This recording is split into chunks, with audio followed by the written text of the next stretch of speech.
Personal branding, it can be a really intimidating thing, and a lot of people are like, okay, I don't want to start a personal brand, I don't want to start uploading videos or having this professional photos and all of that, and a lot of people are intimidated by it. But what you need to accept is absolutely every single person here already has a personal brand, because having a personal brand is the same thing as being an influencer, and everybody these days likes using that term, throwing out about being an influencer. Being an influencer is just very basically having influence on somebody else. We all have influence on our friends, on our family, on our siblings, on our younger siblings, on our parents. We have influence on everybody around us, and all a personal brand is actually taking that influence and owning it and being like, okay, I'm actually going to actively do something with this. I'm not going to take that subconscious influence, because a lot of us subconsciously influence people without even realizing it. And what you're actually doing is you're just deciding, this is the direction that I want to take with my influence. This is the direction I want to take with my personal brand, and you put a stamp on that and you use it to something productive, such as building your own business. So the first things that you want to do, just laying out here in 3 simple steps, the first things that you want to do when you're looking to build a personal brand is establish your audience. So you want to work out who your audience is. Who are they? What do they do? What are their hobbies? Why would they follow me over somebody else? What value can I bring to them?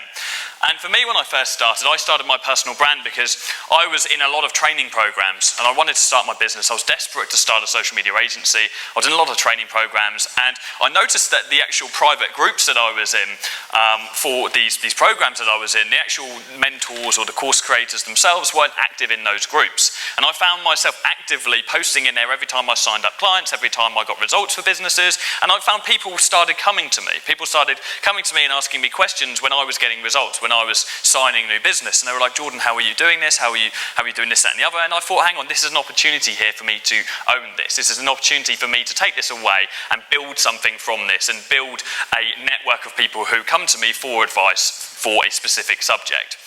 And a massive problem with a lot of people have when they're starting a personal brand or thinking about starting a personal brand is they procrastinate so long about who their audience are. And what I found is your audience will find you. So when you start putting out content, naturally, if it's a content that you enjoy or content that you want to put out there, your audience will find you. I mean, look, we've got all our mentees from last month. They've all done an incredible job at starting personal brands. Some of them have gone to town more than others. Some of them have done it a little bit lightly. But all of them have said to us just the sheer number of people that have started reaching out to them because of it and asking them for advice. Because when you're doing something that somebody else isn't doing, when you're one step further ahead of somebody else, people want to know what's going on. And another big thing that people have is they're like, well, how can I start a personal brand if I'm only getting started myself? But I started my YouTube channel when I only had 2 clients. I had 2 clients and I scaled it up, and everybody got to see that journey. They got to see it, and because I did that, it was super authentic. So the best time to start a personal brand is when you feel like you're nobody, when you feel like you're not anywhere. That's the best place to start, because you're relatable then, and people can connect with you. And the only difference between being an ordinary person and being an expert is just being one step further ahead than somebody else. If one of you guys know how to do something, which every single one of you guys will know how to do something that I don't know at some point at one hobby in your life, you're an expert to me on that subject because you're even just one step further ahead than me. So you have the ability to influence me on that specific subject, whatever that may be, and you've just got to own that. So don't overthink who your audience are. And in this instance, when you're trying to sign clients, you want to think about what kind of businesses you want to go for. So let's say you've got, and this is going a little bit off tangent, but it's really, really important. When you're starting a personal brand and you're starting to put content out there, and when you're starting a social media marketing business, you want to have an idea of what kind of industries you want to reach out to. What are the kind of niches that you want to go for? Everyone throws that around, like what are the best niches in social media marketing? And in realistic terms, there are no best niches. There are basic ones which I could reel out, which are easier to sign because they're commodities, like restaurants and gyms and dentists, but everyone talks about that. For me, I think it's more important that you reach out to an industry which you actually have genuine interest in. Like we were talking on the lunch, you've got genuine interest in football, so it makes sense for you to reach out to sports e-commerce brands, for example, because you've got a genuine interest in that topic. So think about 3 interests that you have and start off with that. Think of 3 interests and start putting out relevant content towards marketing those industries, and naturally you'll find that people start to come to you. So you also need to decide what platforms you're going to reach out to people on. I mean, how many of you guys here absolutely hate the idea of creating videos? Okay, so a few of you guys, the rest of you are all comfortable getting in front of videos, starting up video content. Okay, wicked. So you need to decide what you want to do. I mean, doing videos is a scary thing. It's a big commitment, putting content out there, but you get the best reaction from people.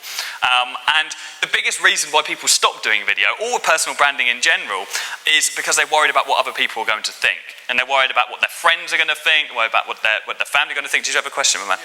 When you say put out videos, do you mean like videos of yourself or like Videos of yourself. Videos of yourself on Instagram, on YouTube, or whatever that may be. So people stop doing that because, or are afraid to do that because they're worried about what people are going to think. And I always say to people, there's a cycle of 3 things that happen, and reasons why you really should not give a shit what anyone thinks about you. People at the start, when you start a personal brand, will take the mick. That's what happens. People will take the mick. They'll take the mick, they'll send it to their friends, or they'll send it to you, they'll be like, what are you doing? I thought you were a bricklayer. Why are you a social media marketer now? I see it all the time. One of our guys had it. He was, used to work on the railroads, and he was like, I can't start a personal brand because all my friends are going to mock me. And I even saw his friends commenting on his first post, and they were like, what the hell? I thought you were like a railroad labourer. And so but he's owned it. So they first say they take the mick, and then they ask questions. And it always happens. Then same people come back and they ask you questions. So what is it you're doing now? And then they copy you. And it happens every single time. I've had so many people... Has anybody experienced this? Good. Literally, they take the mic, they ask questions, and then they copy you. And it happens like that every single time. I've had so many people in my life, and I've been like, fuck you. Because you're the exact same person that's now coming to me and enrolling in a program, and I'm teaching you the stuff that you ripped me for when I started it. So it's really important. So you really shouldn't give a damn what anybody thinks about you, because they'll be copying you eventually. Mm-hmm. So pick your platform. I would recommend starting off on Instagram. It's the easiest place to start off. If you've got the confidence to do video, start a YouTube channel as well. It's a massive commitment. I won't bust that up for you.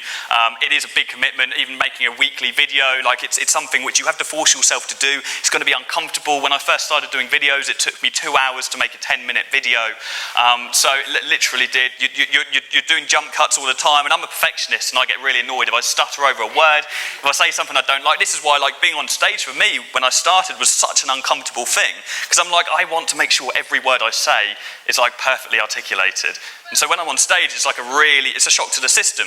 And now when I do my videos, I don't do jump cuts all the time. I try and make sure that if I screw up, I keep it authentic. And that's another really kind of a struggle, a thing that you'll struggle with when you first start making video content. But if you're comfortable doing that, start a YouTube channel.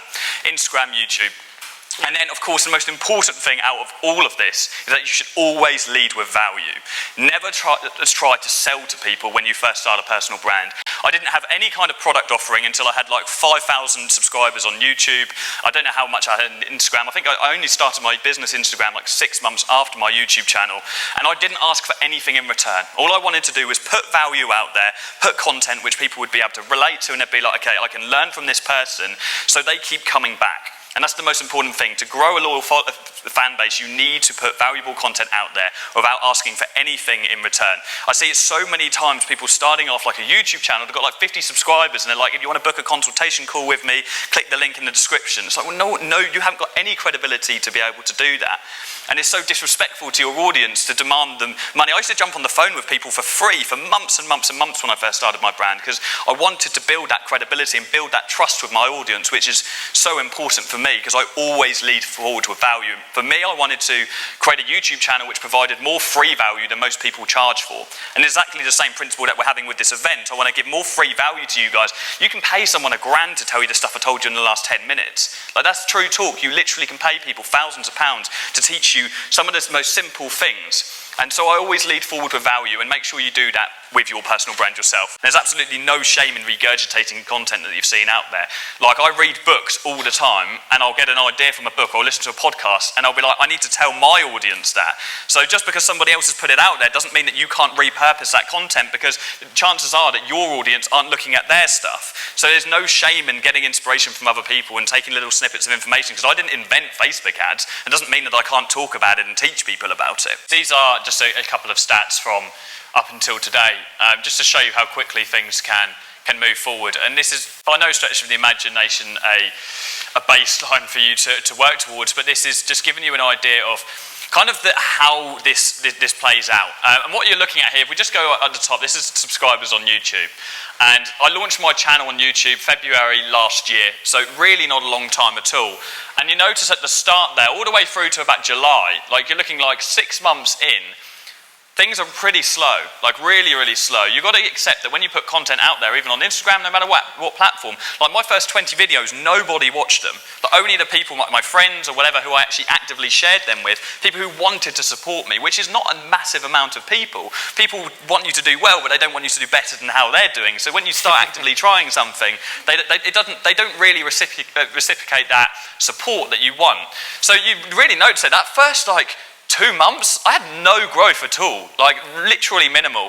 And it started to gain traction, and all of a sudden, somewhere between July and October, I really started to grow. And it's because of social proof. It's when you get that first 1,000, 2,000 people look at you and you think, oh, they actually are somebody.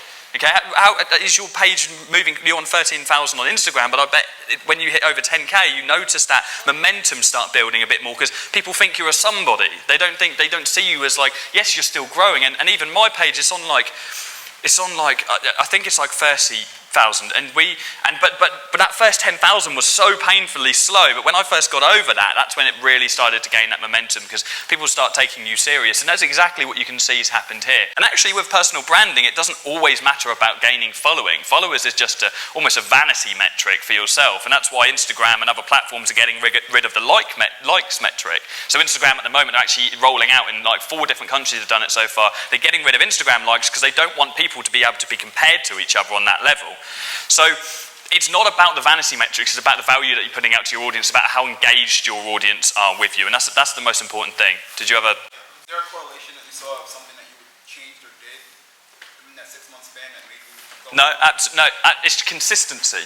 It's only consistency. The only thing that will grow a personal brand is consistently plugging away over time. It's not thinking, oh, I'll leave a video this week. It's every single week. I put a video out there. No one's watching it, but somebody will watch it. And now if you go back to my last videos, I got like 10,000 views or something because people go back and they watch them videos. And actually, my first videos are what some people say are my most valuable videos.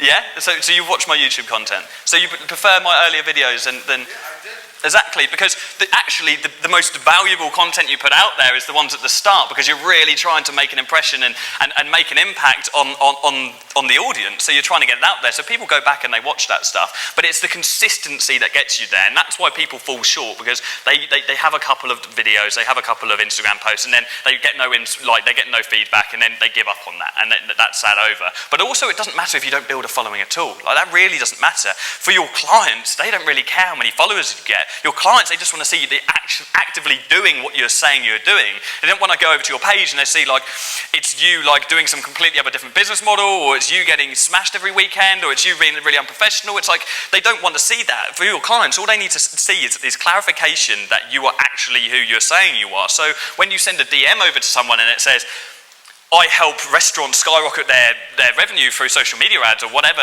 you choose to put your bio or whatever relevant content you put out there, they at least know that you are the person you say you are. So you're priming them whilst you're sending them messages so you're not wasting their time. And that's a problem. Lots of people say, like, I do outreach and I send messages and I'm just getting no responses. And I'm like, okay, send me your social profiles. And I go on it and there's absolutely nothing relevant to what they're actually promoting.